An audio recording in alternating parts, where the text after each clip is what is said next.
toward the back room, fury in his eyes. She thought no one would help, until a guest in a gray suit stood up. What she didn't know, he wasn't just any customer. He was the vampire king negotiating peace between two worlds. And her rare blood was about to make her the most important person on Earth.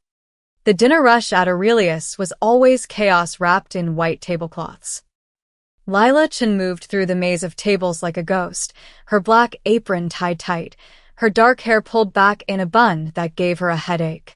She'd been on her feet for 6 hours, and her manager Cole Brennan had already snapped at her twice, once for walking too slowly, once for walking too fast.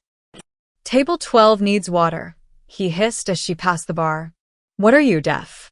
"I just filled their glasses," Lila said quietly, but Cole was already gone, barking orders at the kitchen staff. She hated this job. Hated the way Cole watched her like a hawk, hated the way the other servers whispered about her, because she didn't laugh at his jokes. But rent in the city didn't pay itself, and Aurelius was the only place that had hired her after 6 months of rejections. The Friday crowd was particularly brutal tonight. Businessmen celebrating deals, couples on expensive dates, influencers photographing every course. Lila carried a tray of champagne flutes toward table 7, navigating the narrow space between a woman's designer purse and a man's outstretched legs. That's when she saw him. The guest in booth 9, tucked in the corner by the floor-to-ceiling windows. He sat alone, untouched wine in front of him, wearing a charcoal gray suit that probably cost more than her car. But it wasn't the suit that made her pause. It was his eyes. Dark, focused, and fixed directly on Cole, who was currently berating a busboy near the kitchen entrance. The man didn't blink, didn't move, just watched. Lila shook off the strange feeling and delivered the champagne. When she returned to the server station, Cole was waiting. "You're falling behind," he said, his breath reeking of energy drinks and rage. "Table 4's been waiting 15 minutes for their appetizers." "The kitchen's backed up." "I don't care about excuses," he stepped closer, lowering his voice to a venomous whisper. "You're lucky I haven't fired you yet. One more screw-up and you're gone." Lila's hands trembled as she picked up another tray. She'd heard this speech a dozen times. Cole thrived on fear, on making his staff feel small. She kept her head down and headed for the kitchen. That's when it happened. She rounded the corner too quickly, and her shoulder clipped the edge of a passing server's tray. The whole thing went down, plates, glasses, a bowl of lobster bisque, crashing onto the polished hardwood floor in a spectacular explosion of sound and sauce. The entire restaurant went silent. Lila froze, staring at the mess, her heart hammering. "I'm so sorry I didn't." Cole was on her in seconds. "You idiot," he snarled, loud enough for half the room to hear. His face was red, veins bulging at his temples. "Do you have any idea how much that costs?" "I'll clean it up." "You'll do more than that," he grabbed her wrist, fingers digging into her skin hard enough to bruise. "Come with me. Now." He started dragging her toward the staff hallway, past shocked diners and frozen servers. Lila stumbled, trying to pull free, but his grip was iron. "Cole, please." "Shut up." They were halfway across the dining room when the lights flickered. Then the security monitors mounted on the walls, normally showing silent footage of the entrance and parking lot, suddenly switched feeds. Every screen in the restaurant now displayed the same image. Cole's hand wrapped around Lila's wrist, her face twisted in pain, the crowd watching in real time as he hauled her toward the back. Cole stopped, confusion breaking through his anger. "What the hell?" A voice came through the restaurant speaker system. "Calm. Cold. Precise. Everyone sees you now, Mr. Cole." The diners began pulling out their phones. Cameras flashed. Someone was already recording. Cole released Lila's wrist like it burned him. "Who's doing this? Turn it off." The man in the charcoal suit stood from booth 9, setting down his napkin with deliberate care. He was tall, well over 6 feet, with jet black hair and the kind of presence that made people instinctively move out of his way. He walked toward Cole with the slow confidence of someone who had never been afraid of anything in his life. Your security system, the man said, his voice smooth as silk, is remarkably easy to access. Outdated firewalls. No encryption. I'd recommend an upgrade, but I doubt you'll be managing this establishment much longer. Cole's face went from red to purple. Who the hell do you think you are? The man stopped 3 feet away, towering over Cole despite the manager's bullish build. His dark eyes held no warmth, no mercy. Someone who doesn't tolerate bullies. The footage on the monitors shifted again, now showing earlier clips from throughout the night. Cole shoving a dishwasher. Cole screaming at a hostess until she cried. Cole pocketing cash from the register when he thought no one was watching. The crowd gasped. Someone shouted for the police. Cole lunged forward, fists swinging, but the man in gray caught his wrist midair with inhuman speed. He didn't even flinch. I wouldn't, the man said softly. Something in his tone made Cole go very still. The manager's face drained of color as he stared into those unblinking eyes, and for the first time all night, he looked genuinely afraid. The man released him and turned to Lila, who was still standing frozen, cradling her bruised wrist. Are you all right? He asked, and his voice was suddenly gentle. Lila nodded, not trusting herself to speak. Good, he glanced at the crowd, at the phones still recording. Someone's already called the police. Stay here. Give your statement. Press charges if you can. Wait, Lila managed. Who are you? The man smiled, a strange, sad expression that didn't quite reach his eyes. Someone who knows what it's like to be powerless, he said quietly. And someone who decided to stop being that person a very long time ago. Then he walked out into the night, leaving behind a restaurant full of witnesses, a viral scandal in the making, and a shy waitress who suddenly realized she'd just been saved by a complete stranger. In the chaos that followed, police sirens, Cole's arrest, reporters arriving, Lila never noticed the man's wine glass, still sitting on the table in booth 9. Still full, untouched, and perfectly room temperature, despite having sat there for over an hour. The video hit 3 million views by midnight. Lila watched it from her phone, curled up on her ancient couch in her studio apartment, a bag of frozen peas pressed against her bruised wrist. The footage was everywhere: Twitter, Instagram, TikTok, the local news. Someone had edited it with dramatic music. Another version had commentary from a lawyer explaining assault charges. Hashtag Aurelius abuse was trending. Her phone buzzed constantly. Messages from coworkers she barely knew, asking if she was okay. Reporters requesting interviews. Her mother calling from Portland, hysterical after seeing her daughter's face on the evening news. Lila turned off her phone and stared at the ceiling. By Monday morning, Aurelius had closed its doors. A statement from the owner promised a thorough internal investigation, but everyone knew what that meant. The restaurant was done.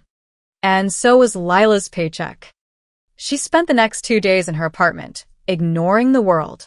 She ordered delivery, kept the curtains drawn, and tried not to think about how she'd pay rent next month. The bruise on her wrist had faded to a yellowish green, but every time she looked at it, she felt Cole's fingers digging in. Wednesday morning, someone knocked on her door. Lila peered through the peephole and saw nothing. She was about to return to her coffee when the knock came again, firm, patient. Ms. Chun. A woman's voice, professional and crisp. I have a delivery. Lila cracked the door open, chain still attached. A woman in a black suit stood in the hallway, holding an envelope. She was young, Asian American, with sharp eyes and a Bluetooth earpiece. Delivery from whom? Lila asked. From someone who'd like to speak with you. The woman held up the envelope. There's a car waiting downstairs. No obligación. But he thinks you might want to hear what he has to say. Who's he? The woman smiled slightly. The gentleman from Friday night. The one who helped you. Lila's heart skipped. The man in the charcoal suit. She'd spent the past 3 days trying to figure out who he was, but he'd vanished like smoke. No one at the restaurant knew his name. He'd paid in cash, left no trace. Why does he want to talk to me? That The woman said, is something he'd prefer to explain in person. The car will wait 30 minutes. After that, we'll assume you're not interested.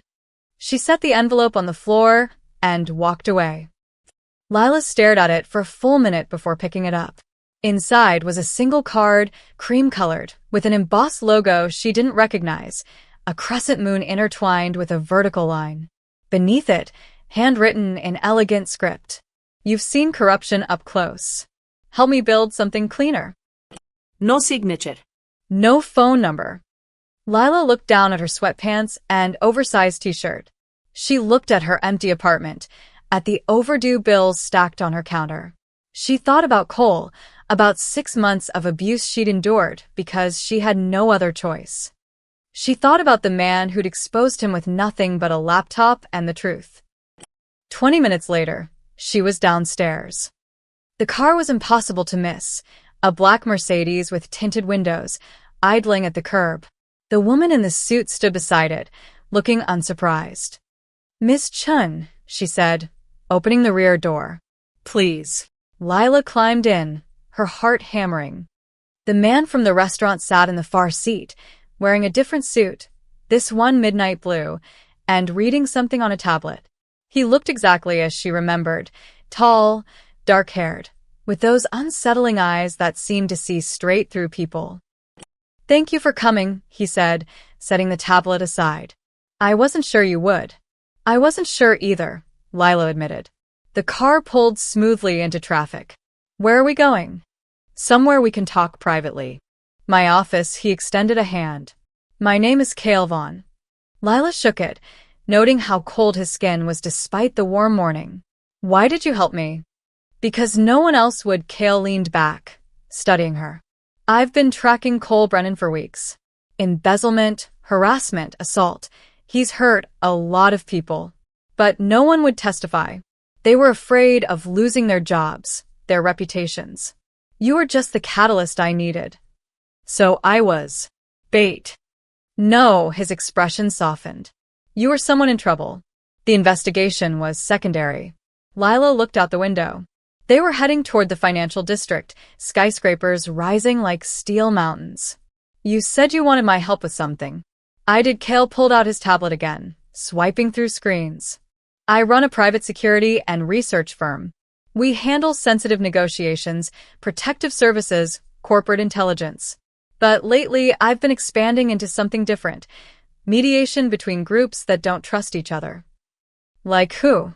"Government agencies and private contractors. Whistleblowers and corporations. People who need a neutral party to facilitate difficult conversations." He paused. "You understand what it's like to be powerless in a corrupt system. That perspective is valuable." Lila stared at him. "You want to hire me? I'm a waitress." "You were a waitress. Now you're someone who survived public scrutiny with dignity. Someone who didn't sell her story to the tabloids or go on a revenge tour." Cale met her eyes. "That kind of integrity is rare." The car pulled up to a gleaming tower of black glass and steel. Gold letters above the entrance read, "Nocturne Global." "I'm offering you a position," Cale said as the driver opened the door. "Executive assistant, to start. Full benefits, housing stipend, and a salary that will make your waitressing wages look like pocket change." Lila climbed out, staring up at the building. It was the kind of place she'd never imagined working, the kind of place she'd never imagined being allowed to enter. "Why me?" she whispered. Cale stood beside her, his reflection barely visible in the glass doors. "Because I believe in second chances," he said quietly. "And because you deserve one." The elevator to the 47th floor didn't have buttons. Lila stood beside Cale as the doors closed, watching their reflections in the polished steel. She looked small next to him, underdressed in her hastily chosen blouse and jeans. The elevator began rising smoothly, silently. "Facial recognition," Cale explained, gesturing to a nearly invisible camera in the corner. "Only authorized personnel can access certain floors." "Is that legal?" "It's necessary," his tone suggested the conversation was over. The doors opened onto a reception area that looked like it belonged in a magazine. Floor-to-ceiling windows overlooked the city, letting in streams of late-morning sunlight. Modern art hung on charcoal gray walls. The furniture was all clean lines and expensive leather. But something felt off. The windows had blackout shades, all currently raised. The lighting was dim despite the sunshine. And there wasn't a single mirror anywhere, unusual for such a polished corporate space. A receptionist looked up from her desk, smiling. "Good morning, Mr. Vaughn." "Morning, Claire. This is Lila Chin. She'll be starting today." "Wonderful." Claire's smile was bright, professional. "I'll have her paperwork ready within the hour." Lila noticed Claire's foundation was extremely pale, almost chalky. And her lipstick was a shade of red so dark it was nearly black. Kale led her down a hallway lined with frosted glass offices. Through the translucent walls, Lila could see people working at computers, conducting meetings, making phone calls. Everything looked normal. Except everyone was dressed in dark colors. Blacks, grays, deep blues. And the hallway was noticeably cooler than the reception area. "Your office," Kale said, opening a door. It was modest but elegant, a desk with dual monitors, ergonomic chair, a small couch by the window. Lila stepped inside, running her fingers along the desk's smooth surface. "It's beautiful," she said softly. Good. "You'll be coordinating my schedule, managing correspondence, and sitting in on certain meetings. Some of our clients prefer discretion, so you'll be required to sign an NDA." Kale checked his watch. "Vintage, expensive. I have a meeting in 10 minutes. Settle in. Claire will bring your paperwork." He turned to leave, then paused. "One more thing. We have specific protocols here. Don't enter offices without permission. Don't discuss clients outside the building. And if you see something unusual, ask me before mentioning it to anyone else." "Unusual like what?" Kale's expression was unreadable. "You'll know it when you see it." The meeting Kale had mentioned was in the main conference room, and he invited Lila to observe. "It'll help you understand what we do," he said. 8 people sat around a long black table. Lila took a seat in the corner with her new tablet, trying to look professional. She recognized a few faces, executives she'd seen in business magazines, a former diplomat, someone who looked like a tech CEO. But as the meeting progressed, she noticed strange things. No one had brought coffee or water. The room was kept dim, despite the afternoon sun outside. And when Kale suggested opening the blinds for better lighting, everyone shifted uncomfortably, offering quick excuses. "Migraine," said one woman, wincing. "Sensitive eyes," a man added. Kale left the blinds closed. The discussion was about an integration protocol, corporate jargon Lila didn't fully understand. Something about merging 2 workforces with different operational standards. The tone was tense, careful. Then Lila's pen slipped from her fingers, clattering onto the table. She reached for it, but a paper clip had attached itself to the pen's clip. As she pulled them apart, the sharp edge of the paper clip sliced her fingertip. A single drop of blood welled up, bright red against her pale skin. The room went absolutely silent. Every head turned toward her. 8 pairs of eyes locked onto that single drop of blood with an intensity that made Lila's stomach drop. One man's pupils dilated, so wide his eyes looked black. The woman with the migraine gripped the table's edge, knuckles white. Someone inhaled sharply, a deep, hungry sound. "Meeting adjourned," Kale said, his voice cutting through the tension like a blade. He stood, positioning himself between Lila and the others. Now. No one argued. They filed out quickly, not looking back, moving with a strange fluid grace that seemed almost unnatural. When the room was empty, Kale pulled a first aid kit from a cabinet and handed Lila a bandage. His hands were steady, but his jaw was tight. "I'm so sorry," Lila stammered, wrapping her finger. "I didn't mean to disrupt." "It wasn't your fault." Kale closed the blinds fully, darkening the room. He sat down across from her, and in the dim light, his eyes seemed to catch and hold what little illumination remained. "But we need to talk. Right now." Lila's heart was racing. What just happened? Why did everyone react like that? Kale was quiet for a long moment, studying her face. When he spoke, his voice was careful, measured. Lila, what I'm about to tell you will sound insane. But I need you to listen carefully, and I need you not to panic. Okay, she whispered, though panic was already creeping up her spine. Nocturne Global isn't just a security firm. It's a diplomatic organization facilitating negotiations between two populations that have been at war for centuries. He leaned forward, and Lila suddenly realized she'd never seen him blink. The human government. And my people. Your people? Kale's expression was grave, almost sad. I'm a vampire, Lila. And so is nearly everyone in this building. The words hung in the air like smoke. Lila waited for him to laugh, to admit it was some kind of corporate hazing ritual. But Kale just watched her with those ancient, patient eyes.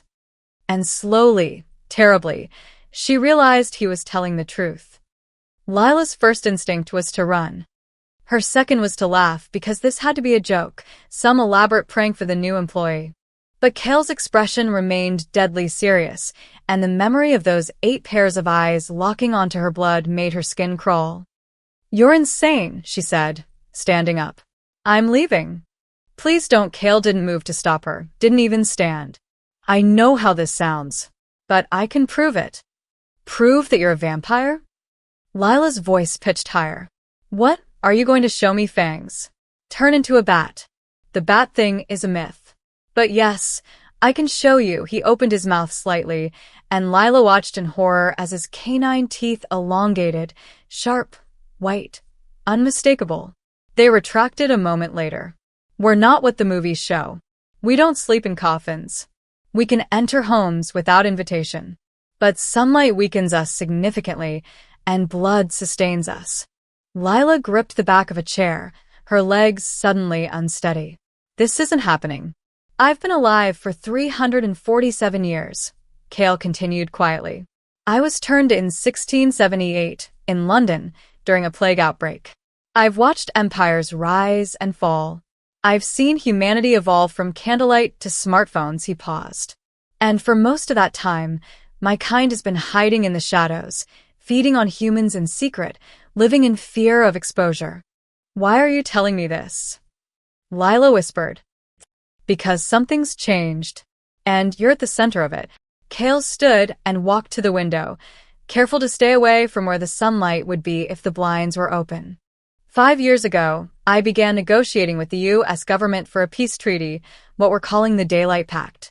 A formal agreement where vampires would stop unauthorized feeding, stop turning humans without consent, and integrate into society legally. In exchange, we'd receive legal protections, synthetic blood alternatives, and an end to the hunting. And they agreed to this? Lila asked, incredulous. Some factions did. Others think we should be exterminated. It's been complicated. He turned back to her. We were making progress. Slowly. Then you walked into that conference room and cut your finger. I don't understand. Every vampire in that room should have lost control. Human blood is intoxicating. It's like heroin and a 5-star meal combined. Most vampires, even old ones like me, have to fight the urge constantly. Kale's eyes met hers. But when you bled, something different happened. After the initial shock, their hunger faded. Not just diminished, neutralized. I've never seen anything like it. Lila looked down at her bandaged finger. That's impossible. That's what I thought. So I need to ask you something, and I need complete honesty. Kale approached her slowly, like she was a frightened animal. Have you ever noticed anything unusual about your blood? Any strange reactions from mosquitoes, or blood tests showing abnormalities? Lila thought back. I donate blood regularly. They always say it's O negative, universal donor. But one time, a nurse said something about my protein markers being unusual. She ran extra tests, but nothing came of it. Kale's expression sharpened. When was this? 6 months ago, maybe? And you haven't been sick since then? No infections, no illnesses. No, I'm always healthy. I barely even get colds. Lila's mind was racing. What does this mean? Kale pulled out his phone, typing rapidly. It means your blood contains something that affects vampire physiology in a way I've never encountered. A protein, an enzyme, something that suppresses our predatory response. He looked up. Lila, if we can identify what makes your blood unique, we could potentially synthesize it. Create a treatment that allows vampires to control their hunger without human casualties. You want to study me like a lab rat? I want to offer you a choice. Kale's voice softened. The Daylight Pact is on the verge of collapse. Too many vampires can't control themselves around humans. Too many humans see us as monsters. But if your blood holds the key to coexistence, he trailed off. You could change everything. Lila sank back into her chair, her head spinning. An hour ago, she'd been an unemployed waitress. Now she was supposedly the key to peace between humans and vampires. This is insane, she muttered. Yes, Kale agreed. But it's also real.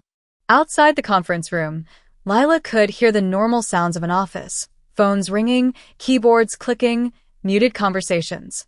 Except now she knew that those weren't humans typing memos and scheduling meetings.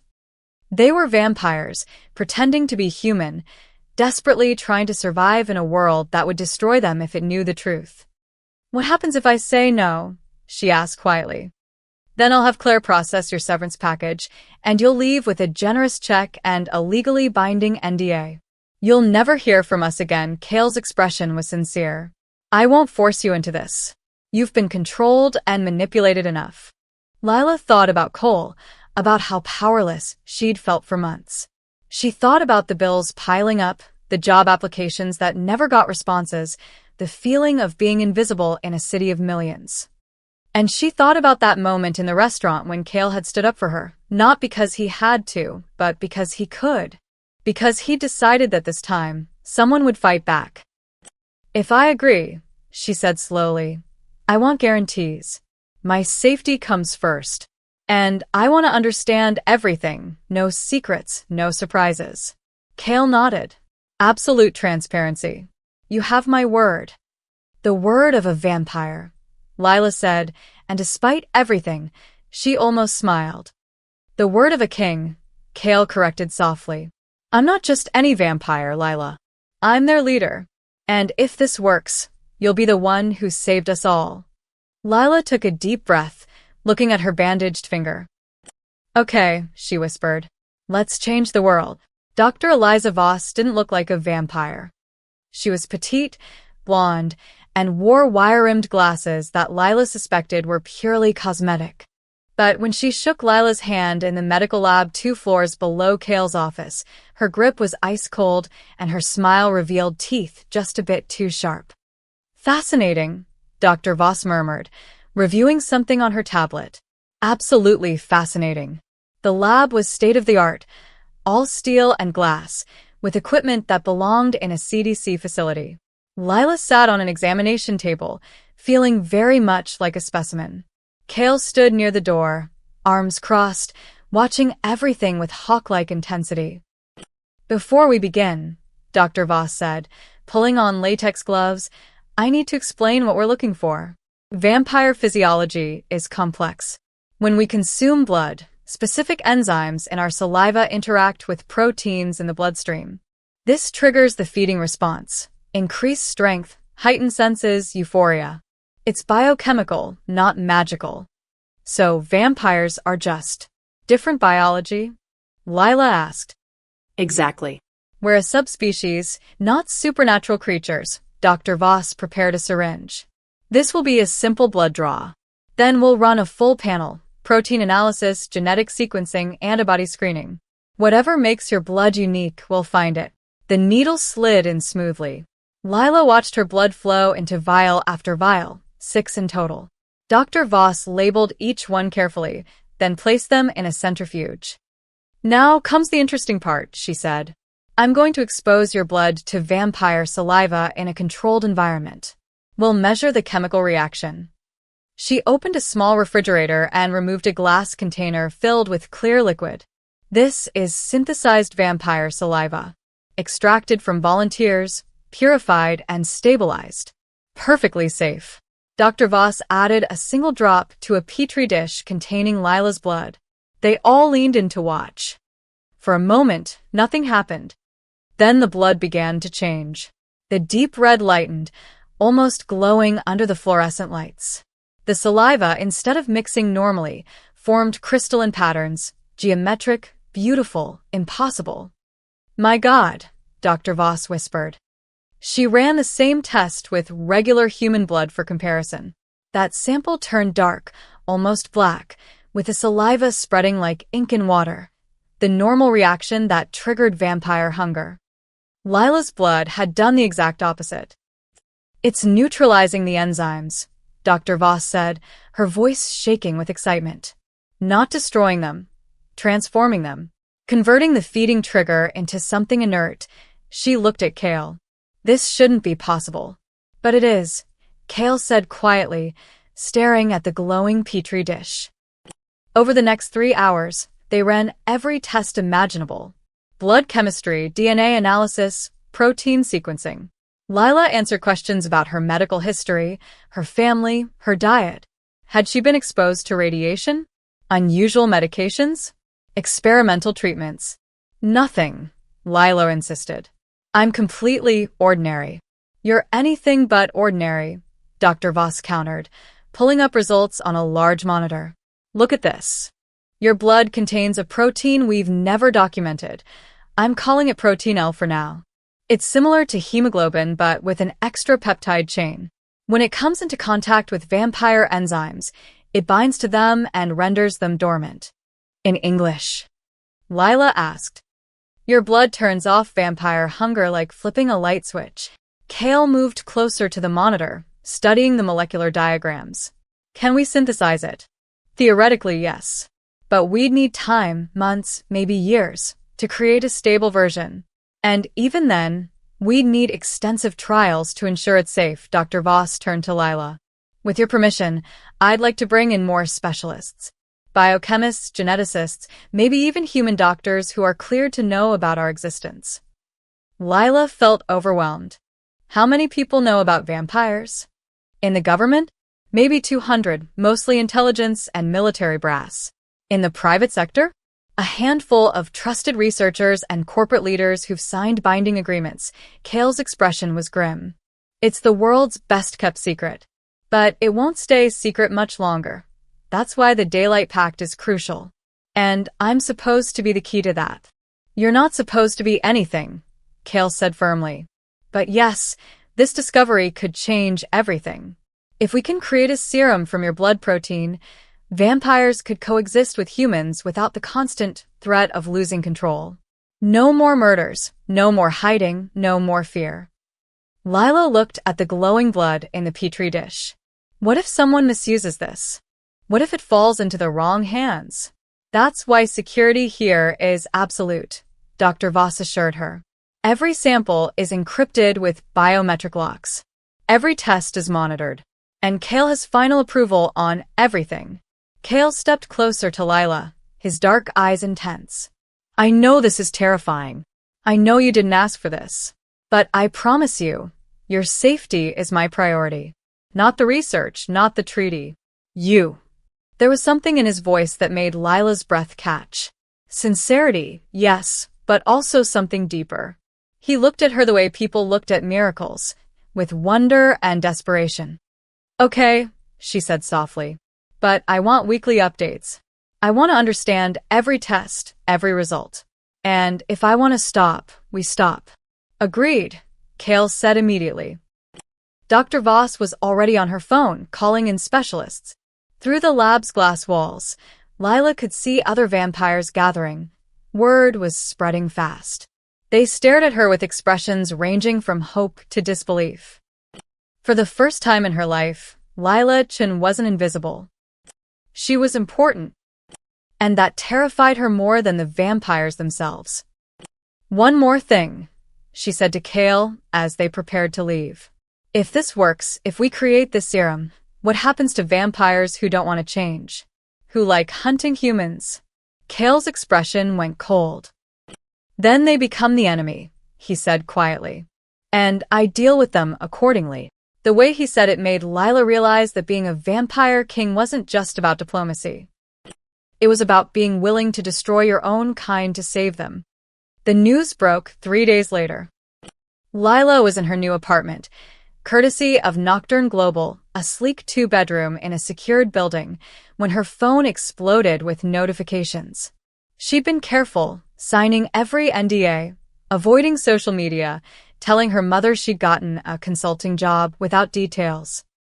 But secrets she was learning had a way of escaping. The headline on her screen read, "Vampire Peace Treaty Breakthrough. Mystery Woman's Blood May Hold Key to Coexistence." Her stomach dropped. The article was vague on details, but accurate enough to be dangerous. It mentioned Nocturne Global, the Daylight Pact negotiations, and a civilian donor whose unique biological properties could revolutionize vampire-human relations. No name, but there was a blurry photo, clearly taken from a distance, of Lila entering the Nocturne building. Within an hour, conspiracy theorists had identified her. By evening, her full name was circulating online. Cale appeared at her door at sunset, his face grim. "Pack a bag." Now. "How did this happen?" Lila demanded, shoving clothes into a duffel. "You said security was absolute." It was. "Someone on the inside leaked it." Cale's jaw tightened. "We're investigating, but right now, your safety is what matters." Her phone buzzed again. She glanced at the screen and felt her blood turn cold. It was a message from an unknown number. "Traitor to the blood. You'll burn for this." Then another. "Humans who help monsters deserve to die with them." And another. "We know where you live." "Jesus," Lila whispered, her hands shaking. Cale took the phone gently, scrolling through the messages. His expression darkened with each one. The Nightborn Legion. Extremist vampires who believe humans are cattle, nothing more. They've been fighting the Daylight Pact from the beginning. They want to kill me. They want to stop the treaty. And yes, killing you would accomplish that. Cale set down the phone. But I won't let that happen. A convoy of 3 black SUVs waited outside. Cale's security team, all vampires, all armed, formed a protective barrier as they rushed Lila to the middle vehicle. She caught glimpses of faces in the windows of her building, phones recording, neighbors whispering. Her life was no longer her own. They drove for an hour, leaving the city behind, winding through forested hills until they reached a massive estate hidden behind stone walls and iron gates. The mansion was old, elegant, like something from a gothic novel, but the security was decidedly modern. Cameras, motion sensors, guards patrolling the perimeter. "This is one of my private residences," Cale explained as they entered. 24-hour surveillance, armed security, and enough supplies to last months if necessary. "You'll be safe here." The interior was beautiful. Hardwood floors, antique furniture, floor-to-ceiling bookshelves. But the windows were reinforced glass, and every door had biometric locks. It was a fortress disguised as a home. "How long do I have to stay here?" Lila asked. "Until we neutralize the threat." Cale's tone left no room for argument. That night, Lila couldn't sleep. She stood at her bedroom window, watching vampire guards patrol the grounds with inhuman grace. The forest beyond was dark, endless. She felt trapped, suffocated. Her phone, a new one Cale had given her, supposedly secure, buzzed with a news alert. The video had gone viral. Not security footage this time, but a manifesto from the Nightborn Legion. A masked vampire spoke directly to the camera, voice distorted. "The Daylight Pact is a surrender. Vampires are apex predators, not pets. This woman, Lila Chin, represents everything wrong with our weak leadership. She will not live to see this treaty signed." The video had 15 million views. Lila's face was shown, a clear photo, recent, taken outside Nocturne Global. She felt sick. The next morning, things got worse. Cole Brennan, her old manager, had been released on bail. He immediately went on every podcast and YouTube channel that would have him, claiming Lila was part of a government conspiracy. "She's not even human," he ranted on one show. "They're doing experiments on her. Creating weapons. I tried to expose it, and they framed me for assault. Never mind that he'd been caught on camera. Never mind the evidence. Conspiracy theorists latched onto his story, blending it with the vampire revelation into a toxic stew of misinformation. Protests erupted outside Nocturne Global. Some supported the Daylight Pact, holding signs that read "Coexistence, not extinction." Others demanded vampire eradication. Monsters don't deserve rights. And everywhere, people debated Lila Chen. Was she a hero or a traitor? A victim or a collaborator? She watched it all from the safety of the estate, feeling more isolated by the hour. Cale found her in the library one afternoon, staring at nothing. "I know this isn't what you signed up for," he said quietly, sitting across from her. "I just wanted a job," Lila's voice cracked. "I just wanted to pay my rent and not get screamed at by my boss. Now I'm public enemy #1 for half the internet." "I'm sorry," and Cale genuinely looked at. "If I'd known the leak would happen. Would you have done anything differently?" Lila challenged.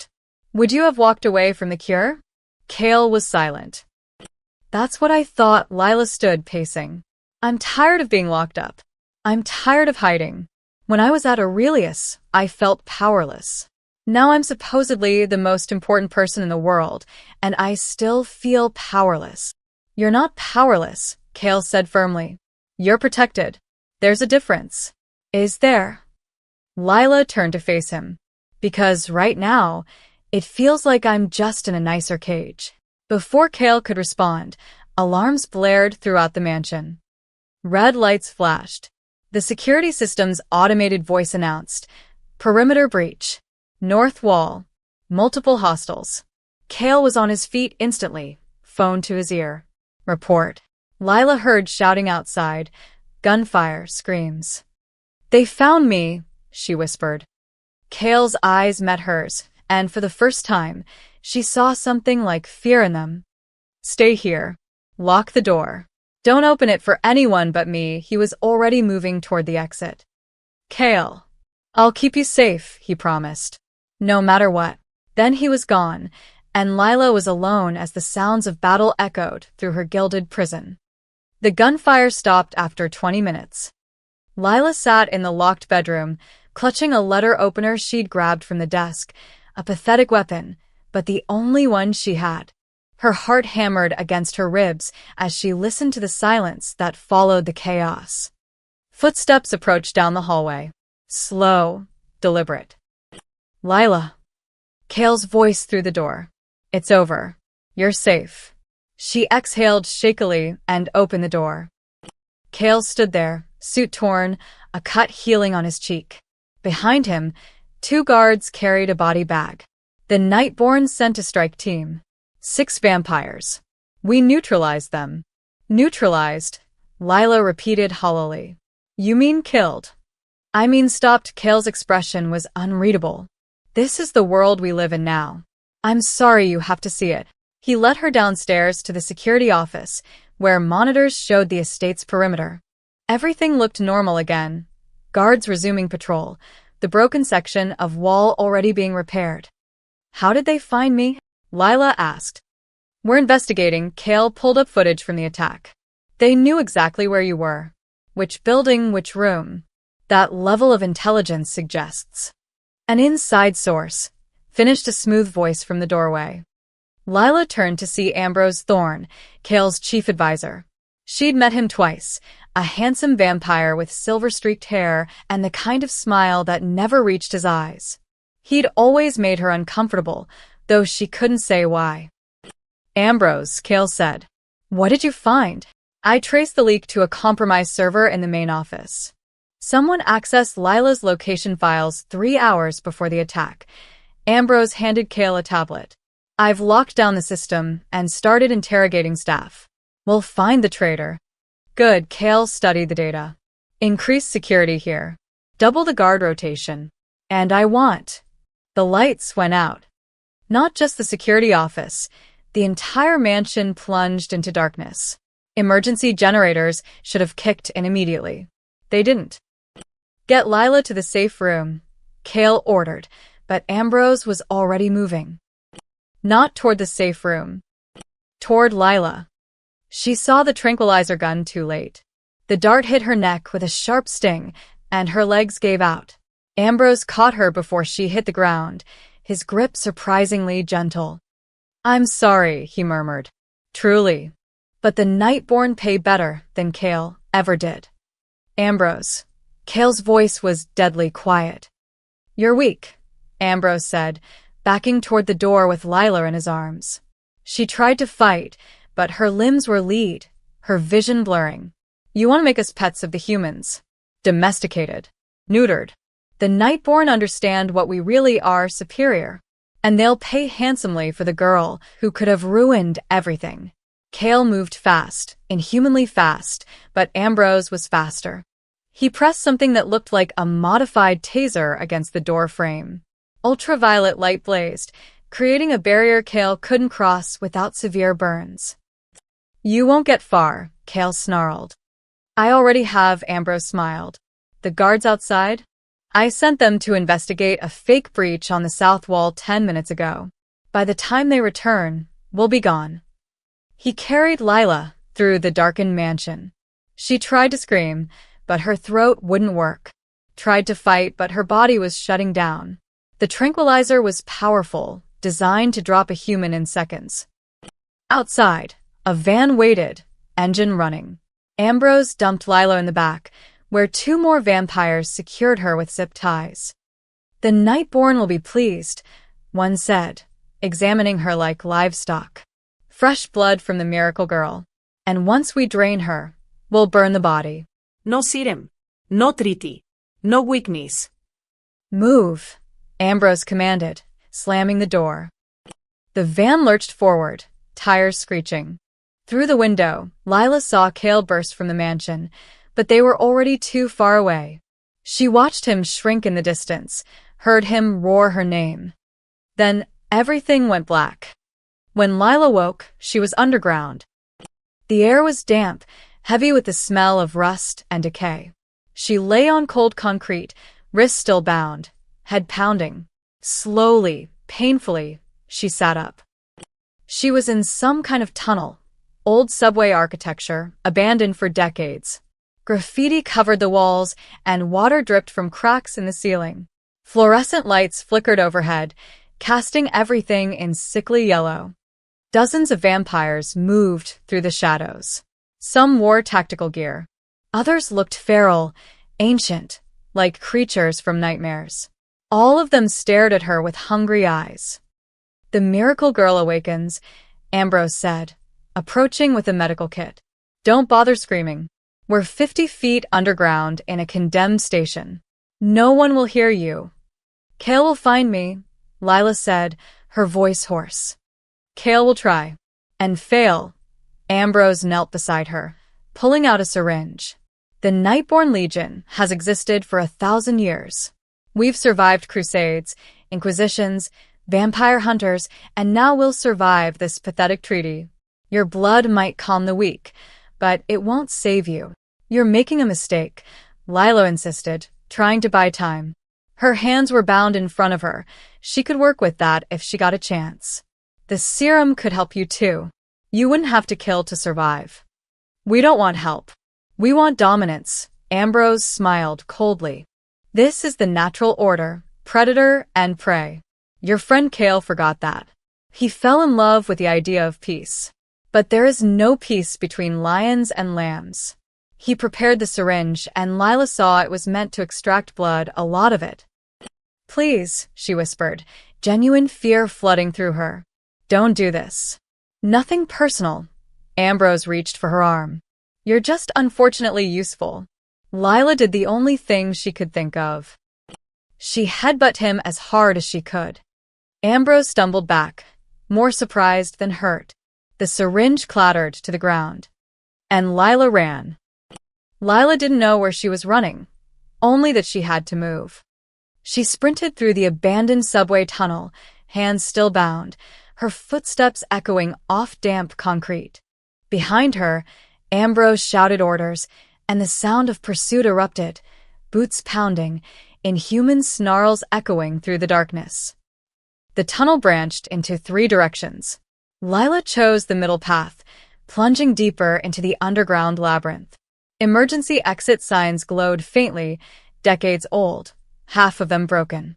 She followed them anyway, hoping they led somewhere, anywhere, other than back to Ambrose. She burst into what looked like an old maintenance room. Rusted tools hung on walls, and a metal staircase led upward. Lila took the stairs two at a time, her bound hands making it awkward, dangerous. The door at the top was locked. She screamed in frustration, throwing her shoulder against it. Once. Twice. Footsteps below.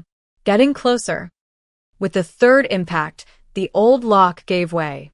The door flew open, and Lila tumbled into another tunnel, this one larger, with old train tracks running through it. The air was slightly fresher here. Maybe she was getting closer to the surface. You can't escape, Lila. Ambrose's voice echoed from multiple directions. This is our home.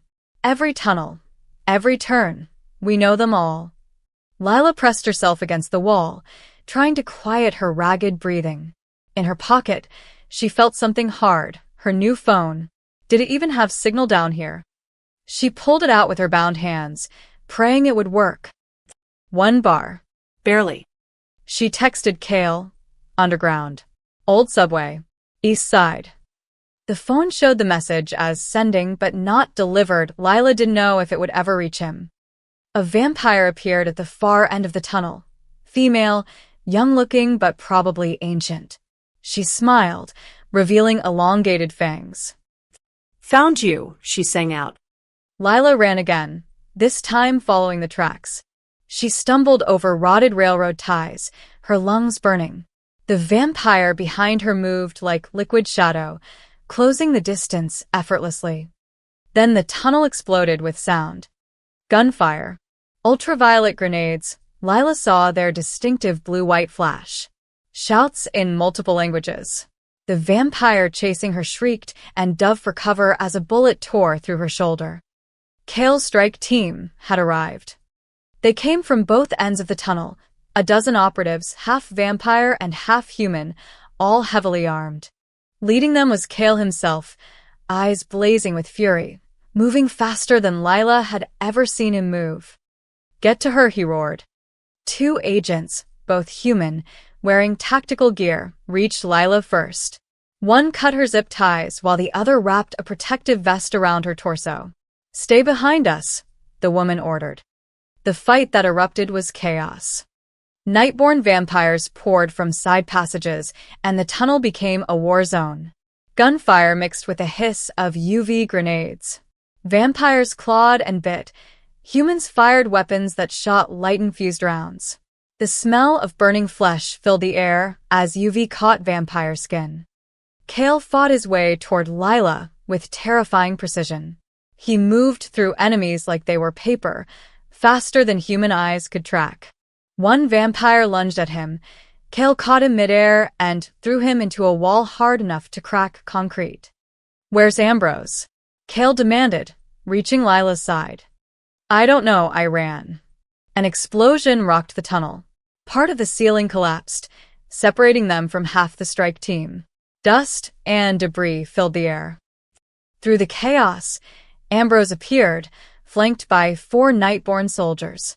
He held a syringe, filled with clear liquid this time, and his expression was triumphant. You're too late, Kale, he called out. I already took what we needed. 3 vials of her blood. The Legion will have their own scientists synthesize it, but not for peace. For war. Imagine an army of vampires who can walk among humans without hunger, without detection. Perfect predators. You won't leave this tunnel alive, Kale said quietly. Neither will she. Ambrose raised a gun, a regular one, aimed at Lila. Time seemed to slow. Kale moved, but he was too far away. The human agents raised their weapons, but Ambrose was already pulling the trigger. Lila did the only thing she could think of. She grabbed a syringe from the medical vest the agents had put on her. Dr. Voss had insisted she carry prototype serum samples for emergencies. She didn't think, just threw herself forward and jammed the needle into Ambrose's neck, pressing the plunger. Ambrose's shot went wild, hitting the wall inches from her head. Then he started screaming.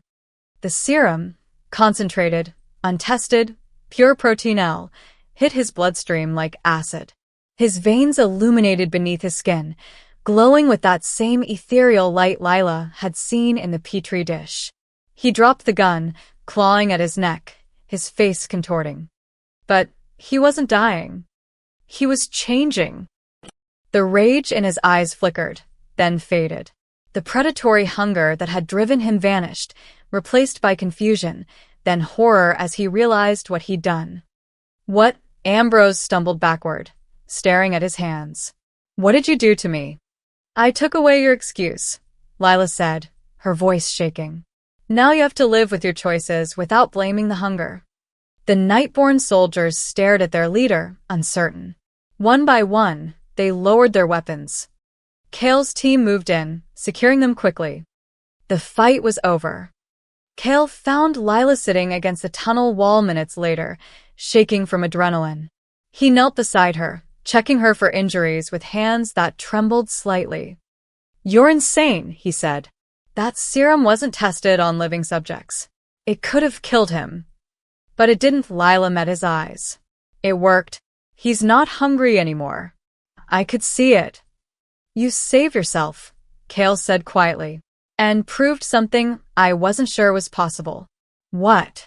That vampires can be changed by choice, not force. Not death. He helped her to her feet. The serum doesn't just suppress hunger. It returns free will. Ambrose made every terrible decision while fully aware. And now he has to face that. Above them, through cracks in the ceiling, Lila could see the first light of dawn breaking. Let's go home, Kale said. And for the first time since this nightmare began, Lila believed she might actually have won. Lila woke in Kale's private suite, 47 floors above the city. Sunlight streamed through floor-to-ceiling windows, a luxury Kale himself could only enjoy through reinforced UV-filtering glass. She lay in the softest bed she'd ever felt, bandages on her wrists where the zip ties had cut, a warm blanket tucked around her shoulders. For a moment, she forgot where she was. Then the memories crashed back. The tunnel, the fight, Ambrose's screams as the serum burned through his system. She sat up too quickly, and pain lanced through her head. Easy. Kale's voice came from across the room. He sat in an armchair by the window, still wearing yesterday's torn suit, looking exhausted. In the daylight, filtered though it was, she could see details she'd missed before. The way his skin had an almost translucent quality. The shadows under his eyes that suggested even vampires could look tired. How long was I asleep? Lila asked. 16 hours. Dr. Voss checked you over. Minor dehydration, some bruising, but nothing serious. The tranquilizer Ambrose used was out of your system within 6 hours. Lila looked out at the city below. People moving like ants, living normal lives, unaware that vampires existed, that a war had almost started in the tunnels beneath their feet. What happened to Ambrose? He's in custody. Both human authorities and vampire council members are deciding his fate. Kale's expression darkened. He betrayed both species. The punishment won't be light. And the blood he took? Recovered. All 3 vials. The Nightborn soldiers who survived are cooperating. Seems the serum affected more than just Ambrose. Several of them asked to be treated with it voluntarily. Kale stood, moving to the window. You've created something revolutionary, Lila. And terrifying. I didn't create it. I just have it. Which makes you more valuable than ever. And more vulnerable. He turned to face her. The Nightborn Legion's leadership is fractured, but extremists remain on both sides. Vampires who want to kill you. Humans who think you're too dangerous to live. The government wants you in protective custody. The Vampire Council wants you under their guard. Everyone wants to control you. Lila pulled the blanket tighter. What do you want? Kale was quiet for a long moment. I want you to be safe. I want you to have the choice I couldn't give my own people for 3 centuries, the choice to live without fear. He crossed the room and sat on the edge of the bed, careful to maintain distance. I owe you an apology. I brought you into this world thinking I could protect you. I was arrogant, and you nearly died because of it. You saved me, Lila pointed out. You saved yourself. That serum injection was brilliant. Reckless, but brilliant, he smiled slightly. Dr. Voss is calling it the Chen Protocol now. Using concentrated protein L to neutralize vampire aggression in real time. It could be weaponized, but it could also be used therapeutically. You mean forcing it on vampires who don't want it? I mean offering it to those who do. Kale's eyes met hers. Not every vampire wants to be a predator, Lila. Many of us hate what we've become. The killing, the hiding, the constant hunger. You've given us hope for something better. There was something raw in his voice, vulnerable. Lila realized she'd never asked him about his own turning, his own centuries of surviving. Why did you really start negotiating the Daylight Pact? She asked softly. Kale looked away, toward the city. I was turned against my will during the plague. A vampire saw me dying in the street and decided I was too young, too promising to waste. I woke up 3 days later craving blood, unable to go in sunlight, watching everyone I loved grow old and die while I stayed frozen at 28. He paused. I've spent 300 years building power, accumulating wealth, trying to create meaning from immortality. But the hunger never stops. Every human I see, I have to fight the urge to feed.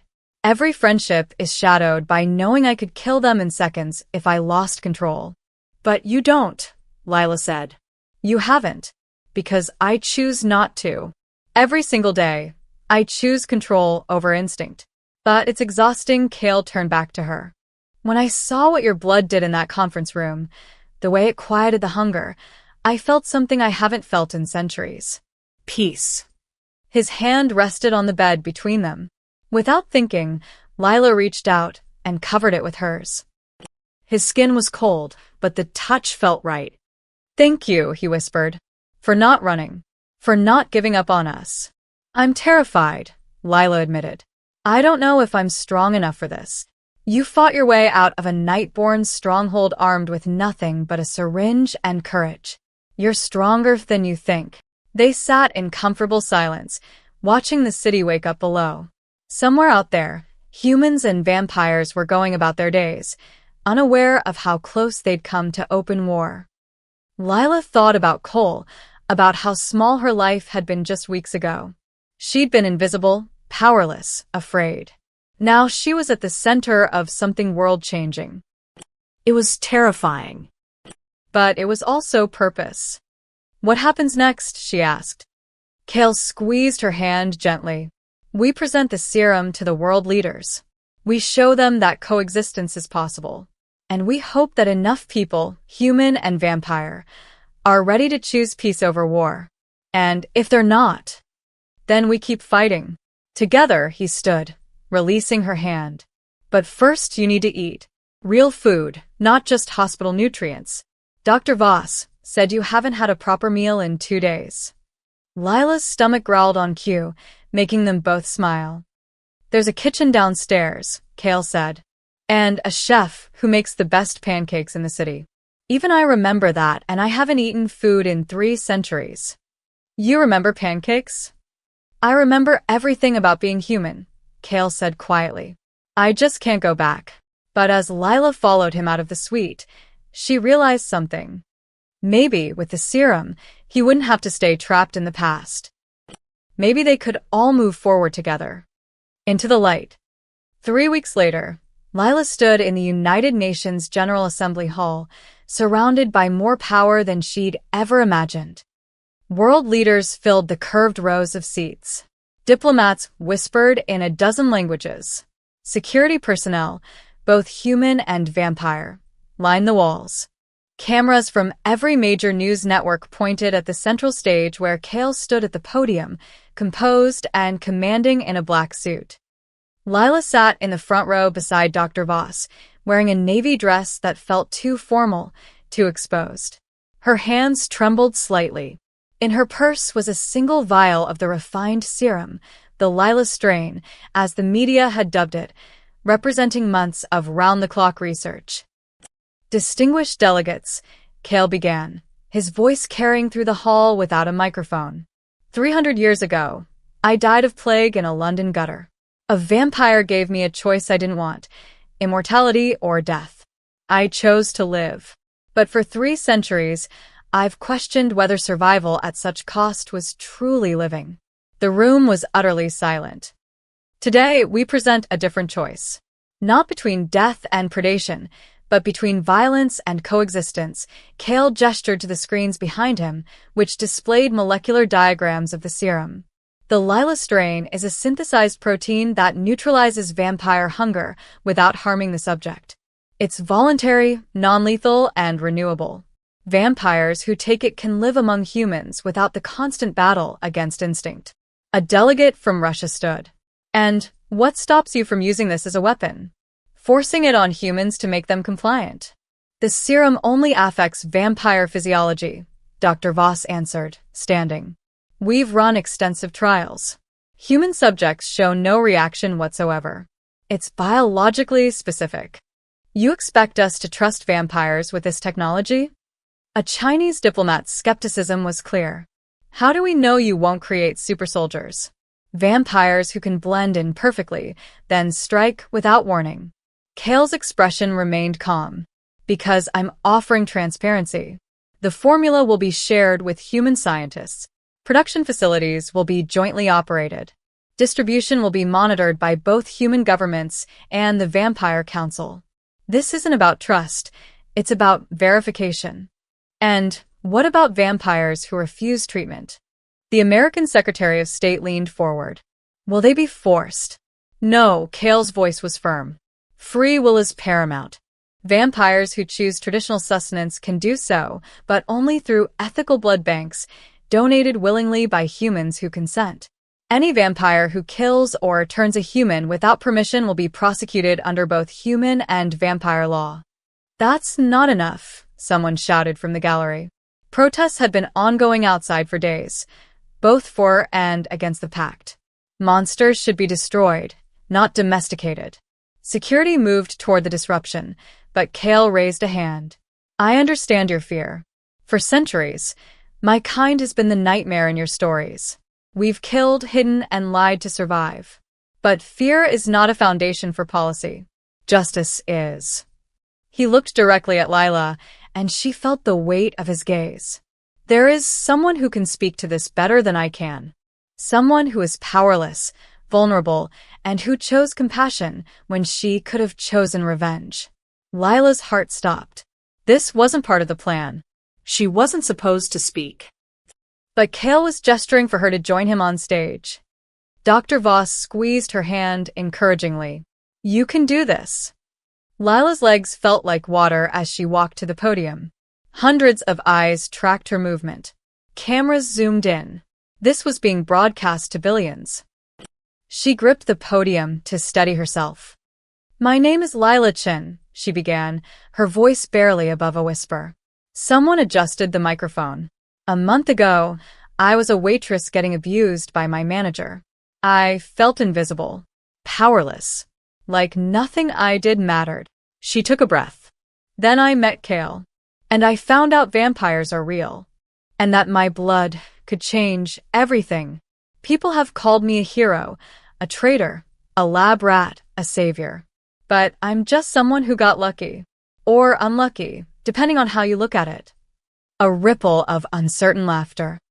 The Nightborn Legion kidnapped me because they saw me as a threat to their way of life. They wanted to kill me, drain me, erase the possibility of peace. Lila's voice grew stronger. But when I injected their leader with the serum, something unexpected happened. He didn't die. He didn't become weak. He became aware. Fully aware of every choice he'd made, every person he'd hurt, without the hunger to blame. She looked out at the assembly. That's what the serum really does. It doesn't make vampires human. It gives them the same burden we all carry, accountability. The choice between right and wrong, without instinct as an excuse. And you trust them to make the right choice. A European delegate's skepticism was clear. I trust that most people, human or vampire, want to be good, Lila said quietly. I trust that given the option between killing and coexisting, most will choose life. Not all, but most. And isn't that worth trying? The murmurs grew louder. Delegates conferred with advisors. Kale stood beside her, a silent pillar of support. The UN Secretary-General called for order. The Security Council will now vote on Resolution 7743, the Daylight Pact. All in favor? The votes came in slowly. Some immediately in favor. Others abstaining. A few firmly against. But when the final count displayed on the screens, Lila's breath caught. 11 in favor. 2 against. 2 abstentions. The pact had passed. The chamber erupted, some in applause, others in outrage. Protests outside intensified, supporters cheered. The world was divided, but the decision was made. Kale turned to Lila, and for the first time since she'd met him, she saw tears in his eyes. "We did it," he whispered. Outside the UN building, as they descended the steps through a corridor of security, Lila saw the crowds. Thousands of people, human and vampire, on both sides of the barriers. Some holding signs of support. Coexistence now. Peace through science. Dawn of a new era. Others held signs of fear. Vampires are not people. Protect human blood.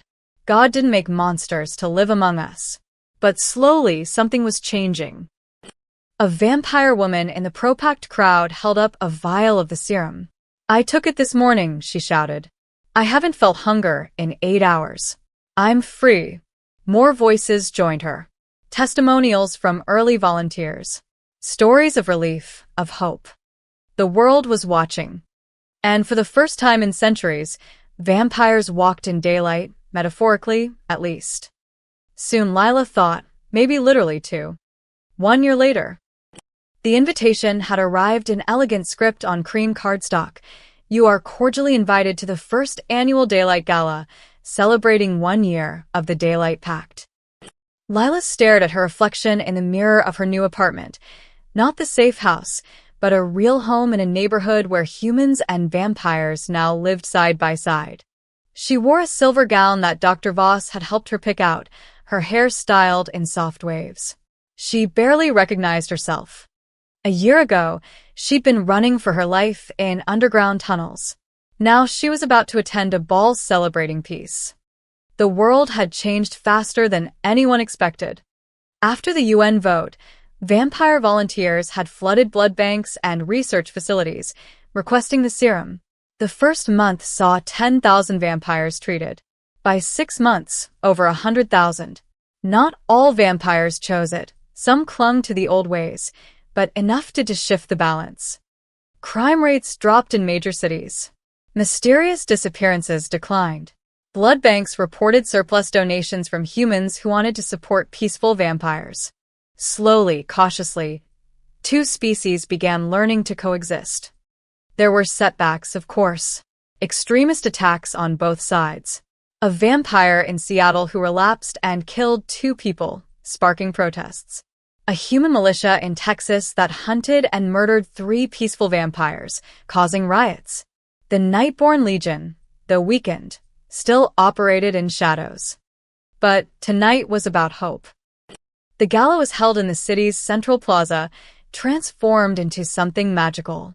White pavilion tents glowed with warm light. A orchestra played on a raised platform. And above everything, the centerpiece, a massive array of UV simulators designed by human and vampire engineers working together. Artificial sunlight. Lila arrived with Dr. Voss, who'd become more friend than colleague over the past year. They walked through security, still necessary unfortunately, and entered the plaza. Hundreds of guests mingled beneath the lights. Lila recognized faces from television, politicians, scientists, celebrities, activists. But more importantly, she saw ordinary people, vampires and humans, talking, laughing, dancing together. Lila Chen. A reporter approached with a camera crew. "How does it feel to see your legacy come to life?" "It's not my legacy," Lila said, uncomfortable with the attention she still hadn't gotten used to. "It's everyone's. Every vampire who chose the serum, every human who chose understanding over fear. I just started the conversation." Modest as always, the reporter smiled. Will you be giving a speech tonight? God, I hope not, Lila muttered, making Dr. Voss laugh. She found Kale near the central pavilion, surrounded by council members and diplomats. He wore a perfectly tailored tuxedo, looking every inch the vampire king he was. But when he saw Lila, his formal expression melted into something genuine. He excused himself and crossed to her. You look beautiful. Lila felt her cheeks warm. Over the past year, their relationship had evolved into something she still couldn't quite define. Not quite romance. Kale was careful about that, conscious of power dynamics and her relative youth. But not just friendship either. Something deeper, built on shared trauma and mutual respect. You clean up pretty well yourself, she said. I've had 3 centuries of practice, he offered his arm. Walk with me? They strolled through the gala, and Lila marveled at the transformation. Vampire children, yes, children, turned decades ago but frozen young, played with human kids near a fountain. A vampire chef demonstrated cooking techniques despite not being able to taste the food. A human artist painted a vampire couple's portrait. This is what you dreamed of, isn't it? Lila asked. I dreamed of survival, Kale said quietly. This is better. This is actually living. They reached the UV simulator array just as the sun began setting naturally in the west. Engineers made final adjustments while a crowd gathered. The ceremony was simple. The UN Secretary-General gave a brief speech about progress and hope. Dr. Voss explained the technology, how the simulators produced UV light at wavelengths vampires could tolerate, filtered through the serum's biochemical changes. For centuries, vampires have lived in darkness, she concluded. Tonight, we step into the light. The simulators activated. Soft, golden light flooded the plaza. Not true sunlight, but close enough. Warm. Gentle. Beautiful. The vampire guests went still, faces turned upward like flowers seeking the sun. Then one of them laughed, a sound of pure joy. Others joined in. Some cried. A few fell to their knees in gratitude. Kale stood frozen beside Lila, staring at the artificial sun above. His skin, which normally avoided even filtered daylight, seemed to glow softly under the simulators. No burning. No pain. It doesn't hurt, he whispered, wonder in his voice. The serum changed you, Lila said. All of you. You're not what you were. No, Kale looked down at her, and his expression was radiant. We're more. The orchestra began playing a waltz. Couples moved onto the dance floor, human with human, vampire with vampire, and increasingly mixed pairs. Kale extended his hand. May I? Lila hesitated only a moment before taking it. He led her onto the floor with practiced grace, one hand to her waist, the other holding hers gently. They moved through the waltz easily, Kale leading with centuries of experience, Lila following with trust she'd learned to build. Above them, the artificial sun shimmered. Around them, people danced. The boundaries between species blurred until they almost disappeared. Thank you, Kale said softly, close to her ear. For giving me this. I didn't give you anything. You fought for it. You gave me hope. That's more than I've had in 300 years, he pulled back slightly to meet her eyes. I was existing, not living. You reminded me there's a difference. The song ended, but neither of them let go immediately. Fireworks exploded overhead, safe for vampire eyes now. Carefully calibrated. The crowd cheered. Cameras flashed. History was being made in real time. Lila looked around at the celebration, at the impossible gathering of former enemies now coexisting in artificial daylight. A year ago, she'd been a scared waitress hiding from death threats. Now she was standing in the center of a revolution, dancing with a vampire king under simulated sunshine. What do we do now? She asked. Kale smiled, a real smile, warm and genuine. Now we live, really live, together. And as the artificial sun cast its glow over the first daylight gala, Lila finally understood what peace looked like. It looked like hope. It looked like choice. It looked like light. 6 months after the gala, Lila stood in front of a building she'd sworn she'd never enter again. Aurelius. Except it wasn't Aurelius anymore. The restaurant had been purchased by a non-profit and converted into the Daylight Community Center, a place where humans and vampires could meet, learn, and work together. The sign above the door featured the Daylight Pact logo, a crescent moon embracing a rising sun. Lila pushed through the doors, and memories flooded back. The dining room where Cole had dragged her. The spot where she'd dropped the tray. Booth 9, where Cale had sat watching, planning to expose the truth. But now the space was transformed. Where elegant tables once stood, there were now desks for legal aid services. The bar had become a blood donation station, voluntary, ethical, serving both humans in need of transfusions and vampires, choosing supplemental nutrition. The private dining rooms were now classrooms teaching everything from vampire history to interspecies workplace protocols. Lila, a familiar voice called out. Maria, a former Aurelius server, waved from behind the reception desk. She'd been one of the few who'd testified against Cole during his trial. He was serving 5 years now, not for assaulting Lila, ironically, but for embezzlement. The assault charges had been complicated by his lawyer's claims that the video was doctored. But the money trail didn't lie. Welcome back, Maria said warmly. Here for the ribbon cutting. Wouldn't miss it. The ceremony was small, intimate. Mayor Chun, no relation, though reporters loved the coincidence, gave a speech about progress. A vampire councilwoman spoke about healing. But Lila's favorite moment was when a group of teenagers, half human, half vampire, performed a song they'd written together about unity. Afterward, Lila walked through the center, examining each converted space. In what used to be Cole's office, there was now a library. She ran her fingers along the shelves, marveling at the collection. Vampire memoirs, human testimonials, scientific journals documenting the serum's effects, children's books teaching tolerance. Quite a transformation. Cale's voice came from behind her. She turned to find him in the doorway, dressed casually for once, dark jeans and a sweater.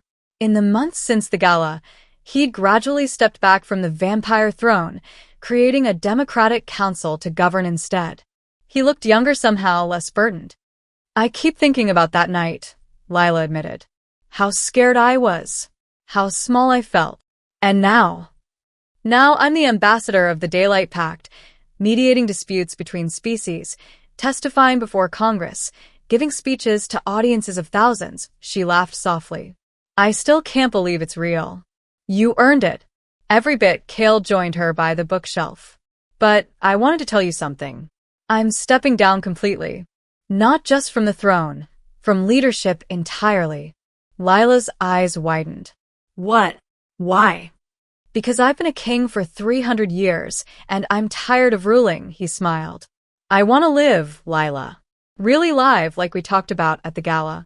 I want to travel, learn, experience the world without the weight of my species on my shoulders. The council is strong enough without me now. Where will you go? Everywhere. Nowhere. Wherever feels right, he paused. I was hoping you might join me. Lila's breath caught. Cale. Not forever. Not as anything more than friends, if that's what you want. But you've spent the last year building this piece. Don't you deserve to see it? To experience the world you helped create. His expression was earnest. We could visit the vampire sanctuaries in Japan, the integration programs in Sweden, the blood banks in Kenya. See the pact's real impact. Lila looked around the community center, her old workplace transformed into something meaningful. She thought about her apartment, her responsibilities, the endless meetings and negotiations. She thought about the girl who'd been invisible, powerless, afraid. And she realized that girl didn't exist anymore. When do we leave? She asked. Cale's smile was radiant. Whenever you're ready. 3 months later, Lila posted a photo to her social media, something she rarely did, but this moment felt important. The image showed her standing on a beach at sunset, the real sun descending into the ocean. Beside her stood Cale, his skin glowing in the dying light without pain, without burning. The caption read, "Progress isn't a destination. It's a choice we make every single day. Hashtag Daylight Pact, hashtag 1 year strong." The photo went viral within hours. Thousands of comments poured in, some hateful, many more hopeful. But Lila didn't read them. She was too busy living. They'd spent weeks traveling, documenting the pack's successes and failures. In Stockholm, they'd met a vampire firefighter who'd saved 3 children from a burning building. In Mumbai, they'd mediated a dispute between vampire and human business owners. In Cairo, they'd attended the wedding of a human woman and vampire man, the first legally recognized interspecies marriage. The world wasn't perfect. Extremists still attacked. Prejudice still existed. The Nightborn Legion, though fractured, occasionally struck in violent protests. But slowly, incrementally, things were improving. And Lila had helped make it possible. As the sun set completely and stars emerged, Kale turned to her. "No regrets." "Not one," Lila said honestly. "Not even about the restaurant? About Cole? About the life you could have lived?" Lila thought about that alternate timeline where Kale hadn't intervened, where she'd stayed invisible and powerless and afraid. "That life was safe," she said quietly. "But it wasn't mine. This one is." They sat together on the beach, watching the tide come in, as the sky darkened from gold to purple to deep blue. 2 souls from different worlds, sitting in comfortable silence. Both finally free. "Peace isn't found in darkness," Lila whispered, remembering the words she'd written months ago. "It's built in the light." Kale smiled, his face tilted toward the stars. "Then let's keep building." And as the moon rose over the ocean, a real moon, not a symbol or a logo, Lila Chin, former waitress turned ambassador, closed her eyes and simply existed. Finally, completely, peacefully alive. The end.